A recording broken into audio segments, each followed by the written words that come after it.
Well, as you heard John Good Johnson say, Bert did love the photographers. And I have a feeling that's because he was a pretty darn good one himself. And he had that little Bell and Howell, which is, by the way, the first camera I ever shot. Dropped it, it didn't break. It's out in the lobby, and the 6th floor sent a guard with it. So don't have any thoughts about picking it up and taking it off. But now, ladies and gentlemen, for a reunion appearance, Bert's Best Boy Band. I just want to let you all know this is a tremendous honor for us to play for you, for the Shipp family, to be here to honor Bert's memory. It's really a great special treat for us. You were a little rough on the outside, but kind on the inside, with a great big heart of gold. You had friends aplenty, equals 90. With you they broke the mold. Ride on, amigo, saddle your pony. To me you'll never be gone.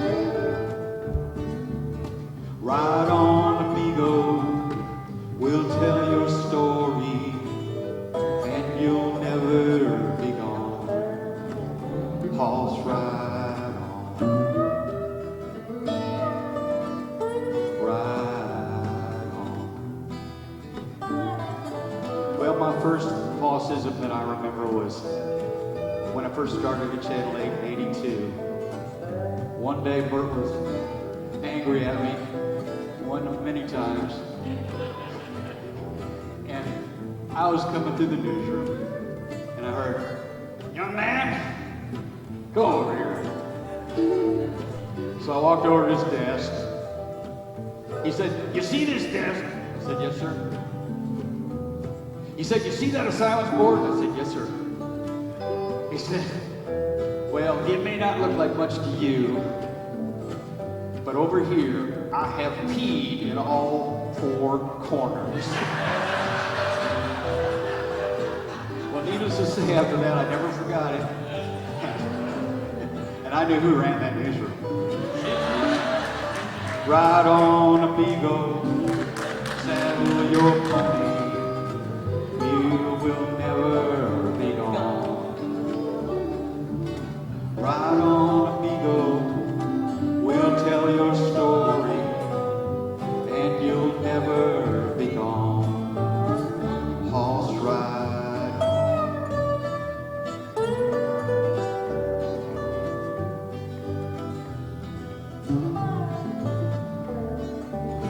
You were a stallion when you were younger, and lived your life without regret.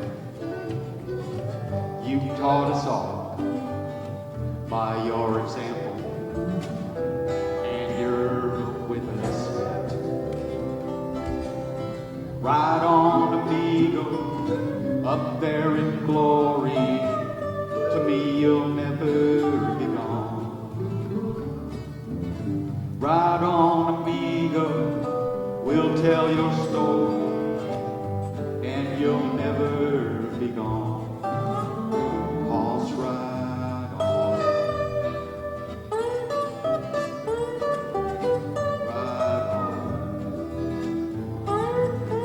you'll never be gone.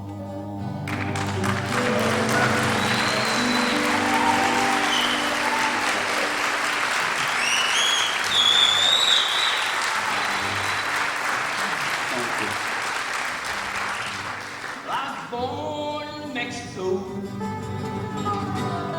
85 years ago.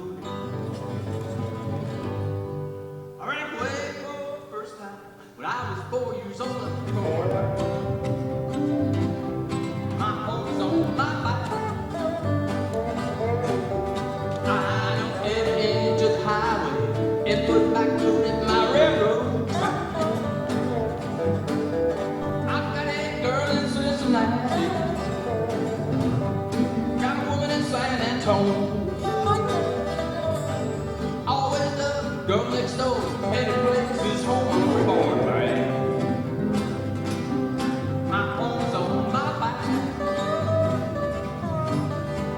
I know every inch of highway, it put back road in my railroad track.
Home is on my mind.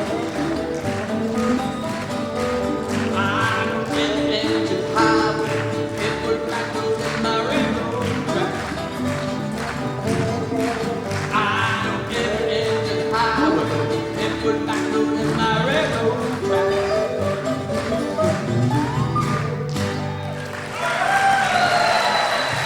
Thank you.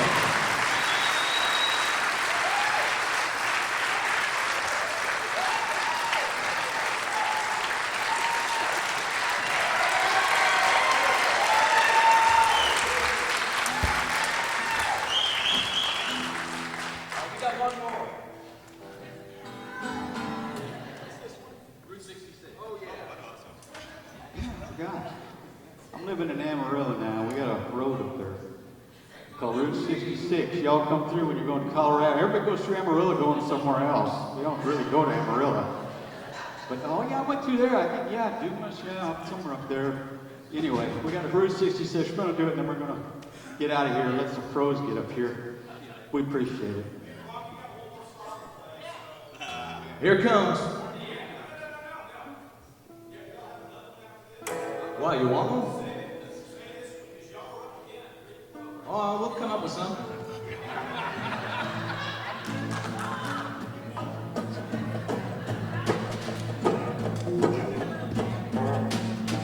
It's an old song. Been done by everybody. Stones, Nancy Cole, everybody. Well, if you ever play in the morning, it's like it on the highway. That's the best. Get your kicks. Route 6. It winds from Chicago to LA. More than 2,000 miles on the way. Get your kicks on Route 66. All right. Man, he's a New York legend right over there. He lives in my apartment complex. Somebody said, you gotta go talk to this guy. He's got some chops. He's a real deal.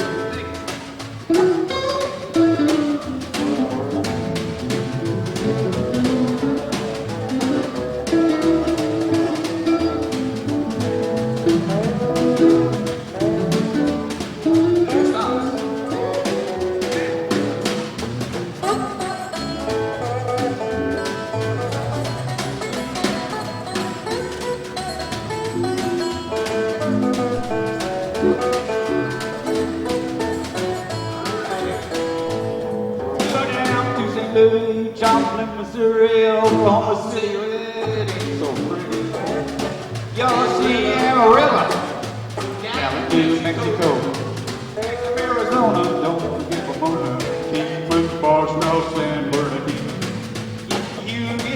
this town a tip. When you made that California trip from city, get your kicks on Route 66.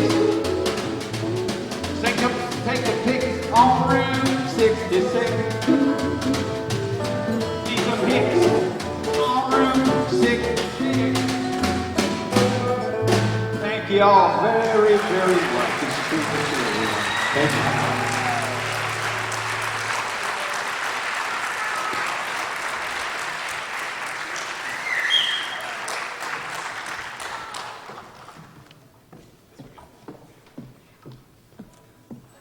Well, you guys awake? Uh-oh. Am I on now? Okay. All right. Wonderful. Let's hear it again. Wonderful for Bert's Best Boy Band.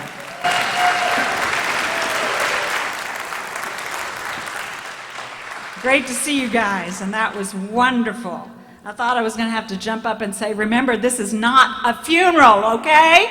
We're supposed to have fun. Bert would want it that way. Bert would be on the third beer by now, okay? So have fun. Let your hair down. We're here to remember him in the way he wanted to be remembered. That's for sure. You know, in almost over 40 years of being in television news, most of those as a news anchor, I had a lot of TV husbands. Thankfully, I only had one legal one. Some of them good, some of them okay, and some of them great, who influenced me for the rest of my career. And that person is here today to share his story. Ladies and gentlemen, please welcome the Dean of Television Newsmen, my friend, my mentor, Tracy Rowlett.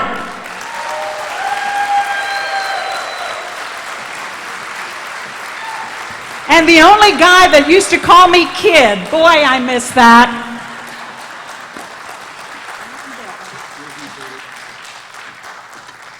You know, can you believe that Wall, Hamilton, and Pronk wasted their lives in television news?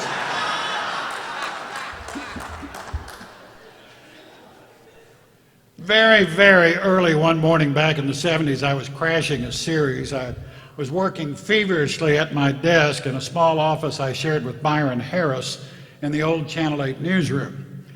From where I sat, I could see across to the corner where Bert ran the assignments desk.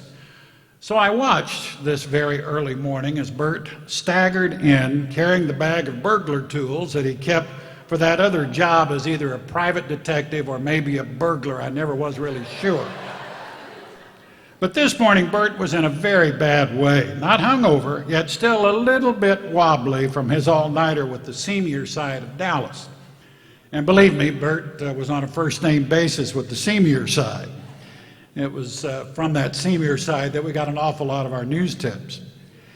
But this morning, Bert was in need of a helping hand because he was in no shape to take over the desk right then. It was just the two of us in the newsroom, so I sat him down in Byron's chair, got him some coffee and something from the vending machine, and closed the door on our small office. Now, as we all know, Bert loved telling a good story with some of his very special embellishment. But this morning, with Bert in that delicate condition, as I plied him with coffee and I fed him, I got an unexpected earful. The question is, was it all true? The series I was working on, and Bert knew this, of course, those 40 years ago, was on illegal immigration. And that led to a story that Bert told me from his days in New Mexico when he said he was something of an outlaw, at least in this telling. He said he ran illegals from the border to places where Bert had an arrangement with employers, and he got a bounty on each of the workers he brought in. He said he ran a whole lot of them. But he stopped doing it, he told me, when the Border Patrol gave chase when he had a pickup full of undocumented workers. Bert said he just took off, driving overland and off the roads and ahead of the Border Patrol. But he knew he couldn't stay ahead, so he stopped in the middle of nowhere and ushered his cargo out of the pickup and into the desert, where, Bert told me, he gave them some water and just left them. He took off alone and he found the nearest road and he got away. He said he felt real bad about it and thus ended his days as a coyote. He never knew what happened to the Mexicans, but guessed the Border Patrol got them and shipped them back to Mexico.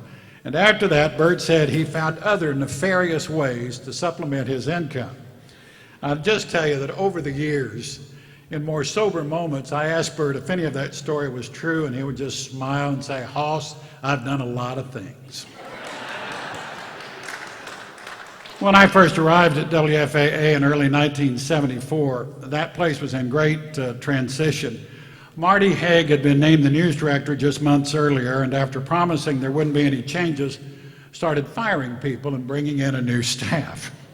Of course, Bert was part of the old guard, and at various times over his many years at Channel 8 had worked as a reporter, a photographer, assignments, and even as news director.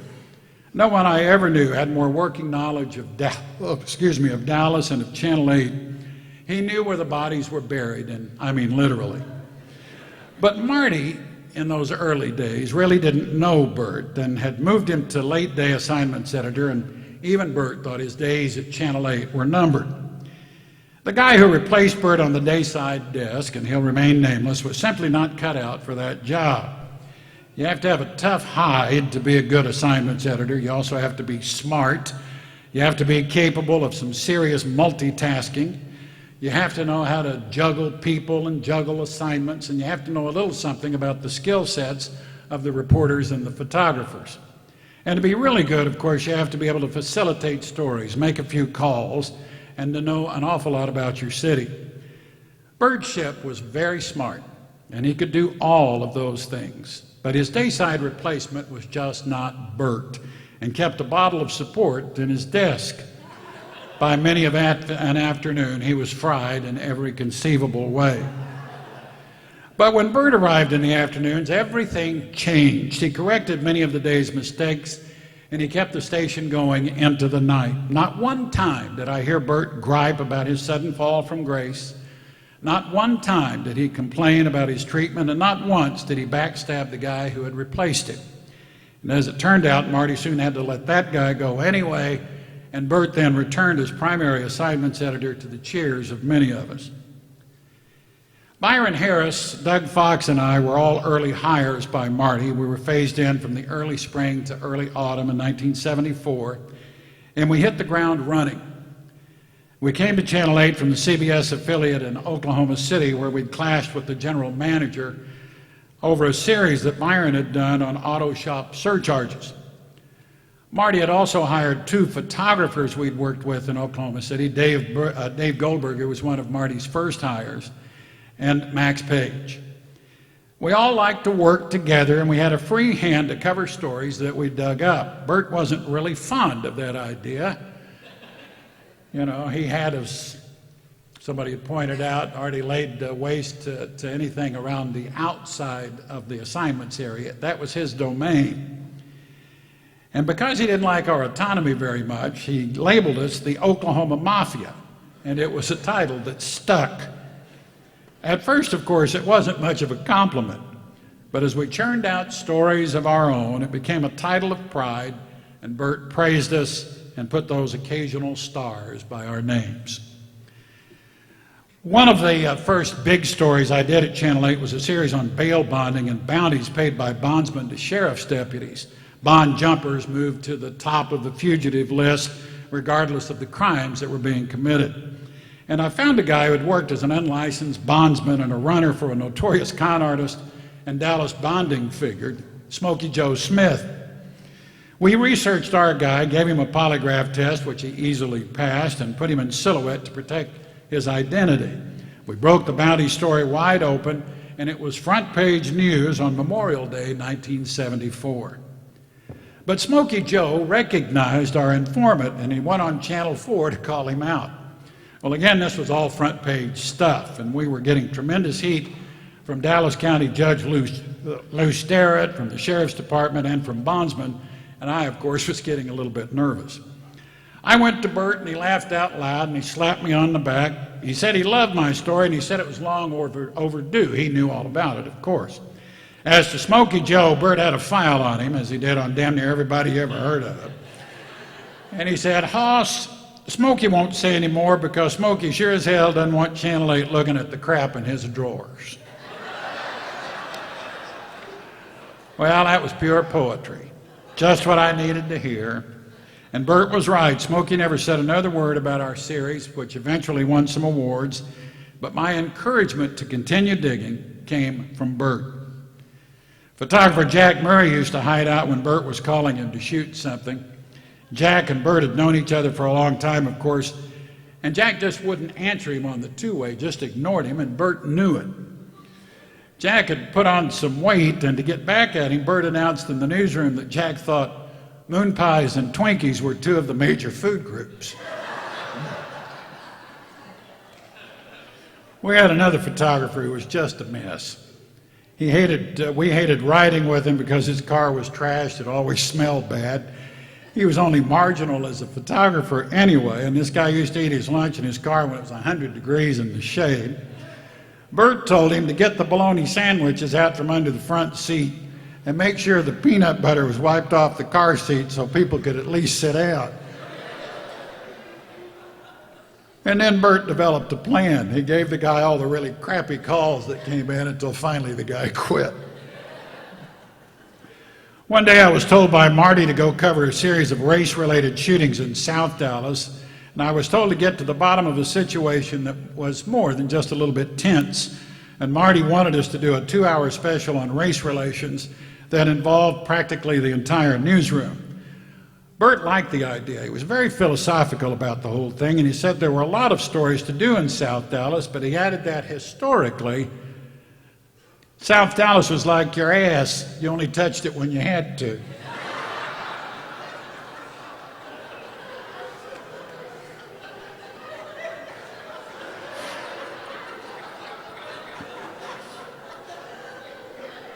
Bert could also be hell on the new reporters. His favorite was his perennial summertime scoop when he would tell a new reporter to go out and fry an egg on a Dallas sidewalk. Several of them actually tried. And in one moment of revelation, Bert told me he really did put a match up to the lens of his camera in those very early days when he was late to a fire because it made it look like he had flames. He said, "Hell, Hoss, I even reset a couple of them."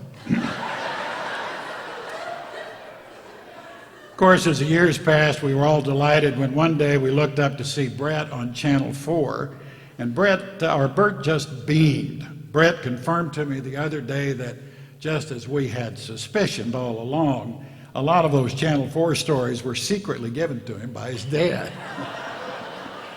Of course, we all knew that Brett would eventually wind up at Channel 8. John Good Johnson and I, and John Sparks and I, on different occasions, took Bert to lunch on several occasions after he finally retired. And by that time, he wasn't getting around very well. He quipped, "You know you're old when they've retired your blood type." But he was always upbeat. He always appreciated a free lunch. And we, of course, always appreciated his company. We'd reminisce about the good old days, much as I've done here, and Bert liked that. Sparky got him to participate in the Channel 47 special on the 50th anniversary of the Kennedy assassination. And Iola Johnson and Sparky and I were all honored to take part in that interview. Bert would sometimes lose his train of thought, but still again told us his remarkable story of all that he did on that day. Sparky did a wonderful job of intercutting Bert on the air from the major role he played in 1963 to the interview that we did. Bert added so much to that special, and we were thankful to have one last opportunity to sit down and talk with him on air. Bert's passing closes a chapter on television news, and that, of course, makes his loss doubly sad. He was a true pioneer. He was made especially for early television when there was an awful lot of experimentation. But he also acclimated to change, and absolutely no one played a more important role through the halcyon days of Channel 8. Marty Haig, John Miller, Ward Huey, Dave Lane, and some others, too, deserve their place in WFAA history. But Bert was the glue. He was the one who kept us going day to day, every day. He was our Google. He was our navigation.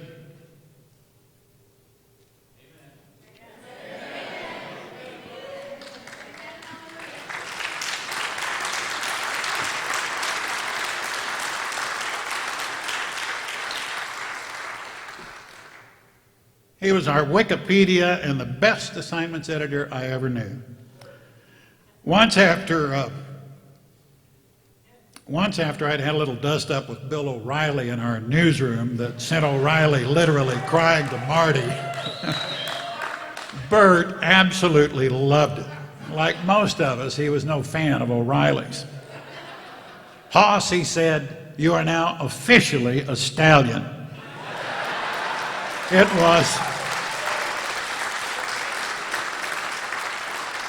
It was, of course, one of the best compliments I'd ever received. It was unforgettable, just like Bert.